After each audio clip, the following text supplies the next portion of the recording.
Nick Shirley is the dumbass's investigative journalist. Crypto.com arena where LeBron James and the Lakers play, and right in front of the arena there's an apartment complex that's completely abandoned and it is tagged top to bottom filled with graffiti. I literally do not know how that even happens in a city, especially next to one of the most legendary and largest franchises in America history as far as sports go. They have an abandoned apartment complex filled with graffiti top to bottom. Make it make sense, California. And now we're going... You know, there are good journalists, there are bad journalists, there's straight up propaganda liars, and then there's whatever Nick Shirley is. It used to be that right-wing media, aside from just selling the Republican line, was trying to get stupid people to sound smart. That was the goal. That was like the Charlie Kirks of the world. Yeah. Nick Shirley is for people who don't want to sound smart because they think smart people are gay. Nick Shirley is for subhuman chuds. He's for the type of people that literally can't get out of bed without something to be mad at. And what they get mad at most are little bumper sticker buzzwords, like little coded buzzwords that get them enraged about absolutely nothing. Because there is a story behind what's going on there in downtown Los Angeles. And Shirley could have asked literally anyone in that neighborhood if he wanted to do the on-the-ground reporting thing, what was going on. He could have also just gone on Google for 10 seconds and figured out what was going on down there. But instead, what we get is California, homeless, graffiti, Los Angeles, Gavin Newsom. And his supporters are just fucking salivating over the buzzwords.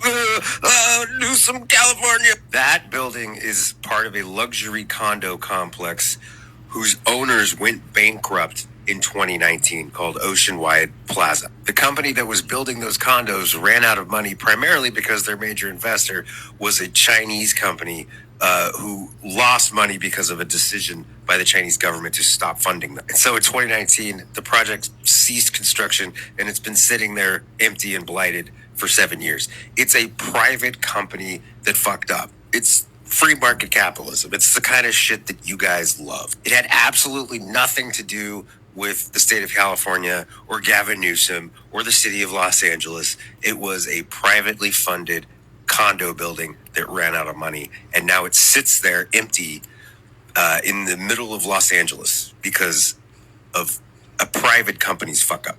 Literally 2 months ago, a buyer emerged to purchase the building. So in theory, the project should be completed because there is a new buyer. But yes, it's sat like this for years. Now, you could have done any number of right-leaning hits on why the city of Los Angeles let this blighted building stay like this with graffiti. You could have done any number of like really, really good propaganda hits on this, but instead you literally just pointed to the building and went, ew, California. But I guarantee you that if Gavin Newsom or the city of Los Angeles had decided to use taxpayer money to clean up that building, y'all would be screaming socialism and waste of taxpayer dollars.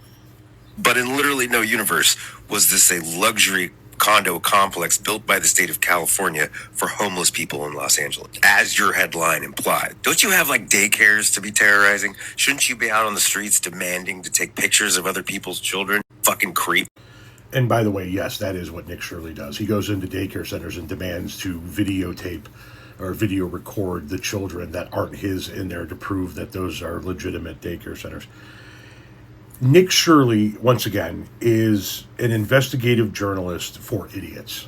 And if you are putting Nick Shirley up on any kind of pedestal, if you're listening to him with any kind of sincerity, you should probably have your head examined.